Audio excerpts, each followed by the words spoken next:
আমি একজন peer educator. আমি সেলফ হেল্প গ্রুপের সাথে গ্রামে মানুষদের সাথে বিশেষ করে মহিলাদের সাথে কাজ করি। আমি HIV/AIDS এবং অপবাদ দূর করার জন্য কাজ করি। মেয়েদের যারা কাজের জন্য ভারতে যায় তাদের পেশা সম্পর্কে সমাজের মধ্যে নানান ধারণা রয়েছে। অনেকে মনে করে তারা খারাপ পেশার সাথে জড়িত। এ অবস্থায় তারা হতাশ হয়ে আবার ভারতে চলে যায়। সেলফের সহযোগিতায় এলাকার মানুষের সাথে ব্যাপক আলোচনা ফলে নারীদের পেশা সম্পর্কে ধারণার পরিবর্তন হতে শুরু করেছে।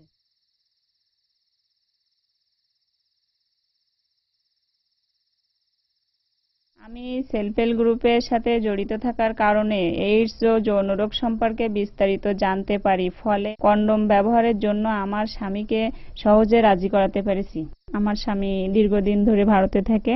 আমার স্বামী যখন বাড়িতে আসে আমি তাকে যৌন কাজের সময় তাকে বলি যে আমাদের কন্ডোম ব্যবহার করা উচিত। সে আমাকে জিজ্ঞাসা করলো কেন। আমি বললাম HIV/AIDS থেকে সচেতন থাকার জন্য। বললো কেন, আমার কি HIV হয়েছে? আমি বললাম শুধু যৌন কাজ করলে HIV হয় না, অপরীক্ষিত রক্ত গ্রহণ করলে HIV হয়, একই সুসিরিঞ্জ ভাগাভাগি করে ব্যবহার করলে HIV হয়, মা থেকে তার শিশুকে হতে পারে। আপনি যৌন কাজ করেছেন আমি এটা বলতেছি না, তবে আমরা এই HIV/AIDS থেকে বাঁচার জন্য কন্ডোম ব্যবহার করা উচিত। এরপরেও আরো কারণ আছে, সেটা হলো জন্মবিরতিকরণ এবং এইডস থেকে আমরা মুক্তি পাবো।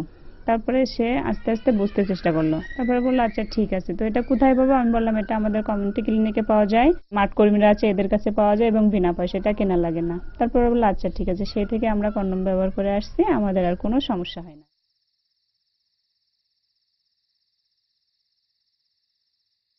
আমার স্বামী প্রথমে বিদেশ গেলে আমার অনেক সমস্যা দেখা দিত। ঘরের চালে ডিল মারত, বাইরে ময়লা আবর্জনা ফেলে রেখে যেত। সর্বপ্রথমে আমি আমার শ্বশুরদের বলেছিলাম, কোনো সমস্যা সমাধান হয়নি। তারপরে সেলফ হেল্প গ্রুপের সদস্যদের সবার সাথে বললাম, বলার পরে সবাই মিলে বলল তুমি ইউনিয়ন পরিষদে যাও, সেখানে যেই বলো। ইউনিয়ন পরিষদে গিয়েছিলাম, যাওয়ার পরে কোনো সমস্যা সমাধান হয়নি। আমার একজনের করে সন্দেহ হয়েছিল, হওয়ার পরে আমার সেলফ হেল্প গ্রুপের সদস্যরা যে তাকে বোঝালো যে পাপিয়ার ঘরে চালে ডিল ছড়ে, সে তো ভয়তে একা থাকতে পারে না, তা তুমি এটা একটু দেখাশোনা করো। বোঝানোর পর থেকে কখনো এমন সমস্যা হয়নি।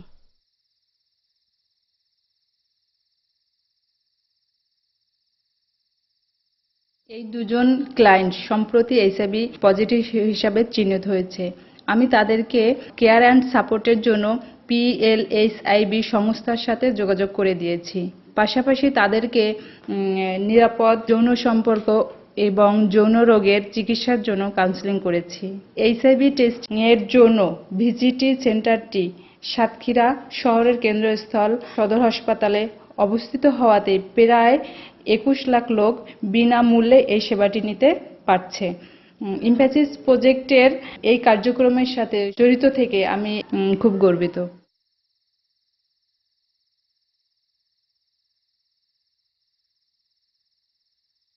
এই এলাকার অনেকেই অভাবের জন্য ইন্ডিয়া যায়। আগে মানুষ HIV/AIDS এবং যৌন রোগের সম্পর্কে জানত না এবং কন্ডোম ব্যবহারের উপকারিতা বুঝত না। এই প্রকল্পের কার্যক্রমের কারণেই এখন মানুষ HIV/AIDS, যৌন রোগ এবং কন্ডোম ব্যবহারের কার্যকারিতা বুঝতে পারছে।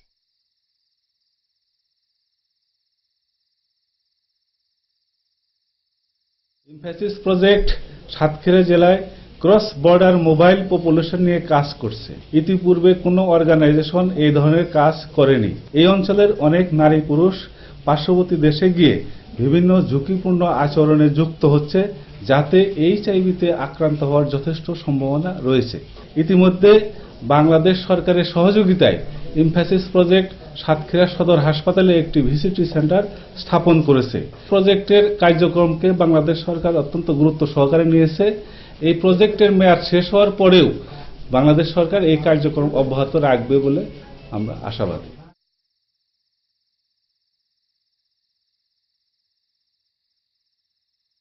1995 সাল থেকে কেয়ার বাংলাদেশ ঝুঁকিপূর্ণ জনগোষ্ঠীর সাথে এইচআইভি প্রতিরোধ কর্মসূচি বাস্তবায়ন করছে, বিশেষ করে যৌনকর্মীদের সঙ্গে। ঝুঁকিপূর্ণ জনগোষ্ঠীকে ক্ষমতায়নের জন্য কেয়ার বাংলাদেশ আত্মসহায়ক দল বা সেলফ হেল্প গ্রুপ গঠন করে, যা নারীদের সম্মিলিত মতামত সমাজে প্রকাশ করার সুযোগ করে দেয়। এই পদ্ধতিটি অভিবাসী পুরুষদের, দেশে ফেলে আসা স্ত্রীদের এইচআইভি ঝুঁকি ও প্রাসঙ্গিক অন্যান্য সামাজিক বিষয় মোকাবেলা করতে দক্ষতা ও ক্ষমতা বৃদ্ধি করছে। এই মডেল অনুসরণ করে অভিবাসী জনগোষ্ঠীর, বিশেষ করে তাদের স্ত্রীদের মধ্যে এইচআইভি ঝুঁকি কমাতে খুবই কার্যকরী।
एम्फेसिस टीम मेरे पास आई और उन्होंने बोला कुछ महिलाएं हैं जिनको एसटीआई की प्रॉब्लम्स रहती है।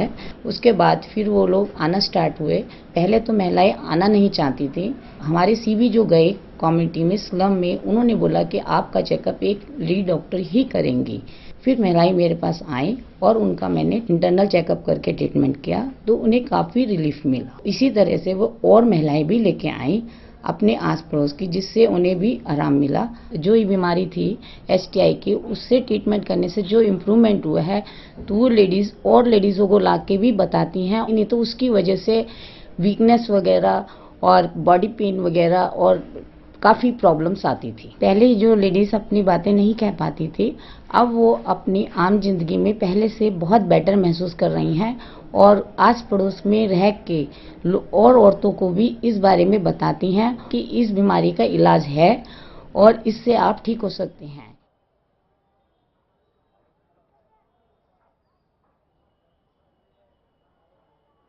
जब मैं पहली बार डीआईसी में आई तो मैंने एचआईवी एसटीआई के बारे में जाना। मुझे एहसास हुआ कि 10th पास करने के बावजूद एचआईवी एसटीआई के बारे में मैं नहीं जानती, तो मेरी नेपाली समाज के लोग जो कि कम पढ़े लिखे हैं वो क्या जानते होंगे। इसके बाद मैंने लोगों को ये सारी बातें बताई। इन सब बातों की जानकारी के तहत कॉन्डम की यूज़ से बच्चों में अंतर व अनचाहे गर्भ में कमी आई है। महिलाएं सरकारी अस्पतालों में जाने लगी हैं। इन सब बातों के तहत एक नेपाली संगठन बन गया है। एम्फेसिस प्रोग्राम में जुड़ने की वजह से मैं अपने निर्णय खुद ले सकती हूँ और मेरा आत्मविश्वास बढ़ा और मैं आत्मनिर्भर बनी हूँ। बिना हिचकिचाहट के मैं अपनी बात रख सकती हूँ, मैं लोगों की बात का जवाब दे सकती हूँ।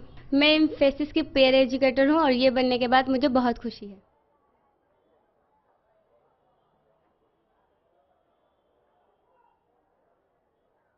पहले तो मुझे बहुत कुछ समस्या थी, मेरे बच्चे नहीं हो रहे थे, तो मेरे घर के लोग भी मुझे बहुत परेशानी करते थे। जब मुझे 4-5 महीने का पेट में था, जब मैं डॉक्टर के पास गई थी तो वहाँ पर जाकर मैंने चेकअप करवाया था। अभी इन लोगों से भी बहुत कुछ करके जानकारी ली थी मैंने, तो इन्होंने मुझे बताया था डॉक्टर के पास जाना, डॉक्टर से ही जानकारी लेना। बच्चे पैदा मेरा हॉस्पिटल में हुआ है और अभी तक बच्चा भी ठीक है और मैं भी ठीक हूँ। और मुझे ये पता भी नहीं थी कि हॉस्पिटल में जाके बच्चे होते हैं। फिर इन लोगों ने, आरती जी ने और रंजित भैया ने बताया मुझे कि बच्चे हॉस्पिटल में होना चाहिए। मुझे बहुत कुछ बदलाव आया है कि मैं बहुत डरती थी घर परिवार से और बाहर के लोगों से। अब मुझे बिल्कुल डर नहीं है, खुद के लिए खुद लड़ सकती हूँ, इतना मुझे विश्वास है।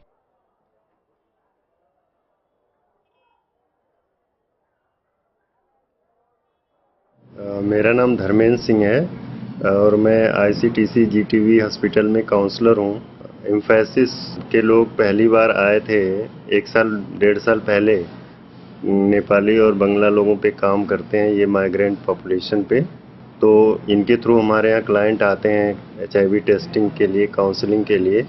और अब पहले इनके साथ आते थे, पर अब तो अपने आप ही अवेयर हो गए इतना कि वो स्वयं आके यहाँ पे सर्विसेज लेते हैं और अदर सर्विसेज के लिए जहाँ भी हम रेफ़र करते हैं वहाँ के लिए भी ये जाते रहते हैं। तो काफ़ी अवेयरनेस आई है इनके प्रोजेक्ट की वजह से।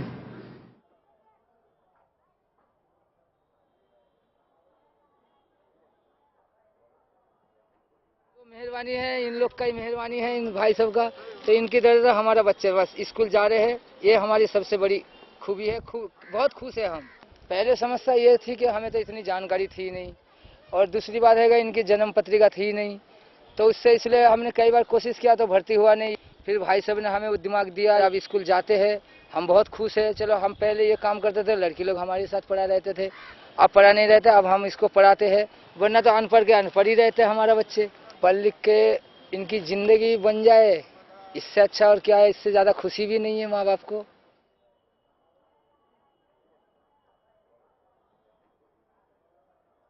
मैं सोचती थी कि मैं आगे जाके कुछ कर नहीं सकती, मैं इतना डल थी, बिल्कुल मतलब होपलेस थी, कंफ्यूज थी इतना।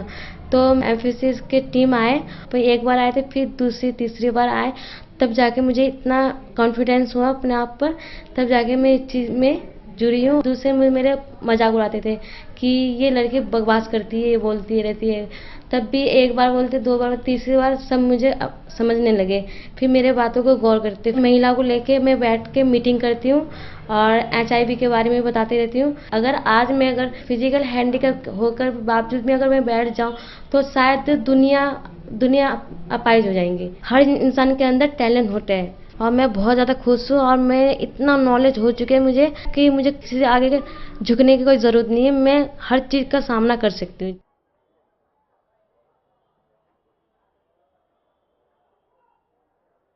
मैं यहाँ 2 साल रहते रहते हो गए हैं। मैं नशा वगैरह, ये लड़कीबाजी, इनमें इसकी लत लग चुकी थी मेरे को। अब मैं जब से इनके एम्फोसियू के बंदों से जब से मिला हूँ, तब से थोड़ा सा बदलाव है। और बाकी दारू वगैरह, लड़कीबाजी, ये GB रोड, ये मैं पहले गया करता था, अब थोड़ा कम है। बदलाव ये है कि जी मैंने तब से छोड़ दिया है, बिल्कुल मैं कहीं जाता नहीं हूँ। मैं औरों को भी यही सलाह देता हूँ, क्योंकि मुझे मालूम नहीं था कि ये बीमार लगता है। मैंने इस चीज़ का कभी सोचा भी नहीं था।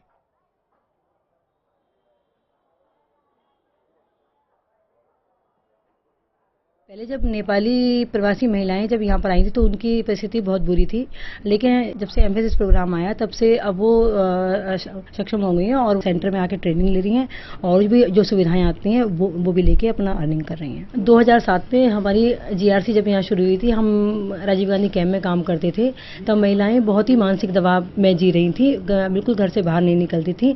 परंतु जब 2009 में एम्फेसिस प्रोग्राम आया और हम लोगों ने मिलकर जब उस कम्युनिटी में काम किया तो अब महिलाएं सेंटर में आके कोर्स करती हैं, जैसे वोकेशनल कोर्स होते हैं हमारे कंप्यूटर का, विट्रीकल्चर का, आर्ट एंड क्राफ्ट का, और जो अनपढ़ महिलाएं वो पढ़ती हैं। तो इसके बाद जाके परिवर्तन ये आया है कि उन्होंने अपने कम्युनिटी में जाकर 4 सेल्फ हेल्प ग्रुप बना रखे हैं, जिसके कारण अब आप मिलजुल के अपनी समस्याओं पे अब अच्छे से बात कर पाती हैं, खुल के समस्याओं को कह पाती हैं और इस तरह से आवाज़ उठाओ प्रोग्राम के अंतर्गत भी जो अब्यूज़ महिलाओं के साथ हुआ करता था वो उस पर बोल पाती हैं।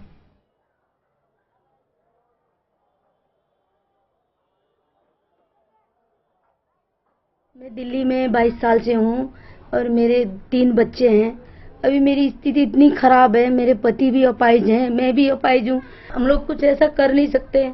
छोटा सा सिलाई का दुकान लेके हम लोग बैठ के काम चलाते हैं। जैसे मोदी के फाउंडेशन है, उन लोगों ने हमें बहुत सहयोग किया। आज मैं जो भी हूँ इस दिल्ली में जी रही हूँ तो आप लोगों के इसके कारण से मैं जिंदा हूँ। मुझे हर चीज़ अस्पताल से लेके खाने तक भी ये ग्रुप ने मुझे मदद किया है, क्योंकि हम लोग नेपाल से आते हैं, यहाँ पे कोठियों में काम करते हैं, लड़कियों के साथ शोषण होती है। हमारे समूह ये होता है कि कोई नया लेडीज आती है उनको बताते हैं, जैसे किसी के पति हैं बाहर से कमा के आते हैं, बम्बई से आते हैं, इनको नहीं पता होगा, इनको हम बताते हैं। लड़की लोग हैं, लड़कियों को समझाते हैं, स्कूल जाने वाली लड़की है, जवान जब से MBS आया है लड़कियों को ला के अच्छे काम में लगाए हैं। सब कुछ हमारा स्थिति, अस्पताल में जाना, नया जो भी नेपाल से आते हैं भैया लोग आके बैठते हैं यहाँ पे, उनको समझाते हैं, घंटे घंटे उनसे बात करवाते हैं। अनपढ़ लड़की लोग यहाँ पे पढ़ी लिखी हो गई हैं, उनने पढ़ना सीख लिया है तो नौकरी भी करने लग गई हैं। ये चीज़ है, यहाँ पे हर चीज़ का परिवर्तन हो गया है।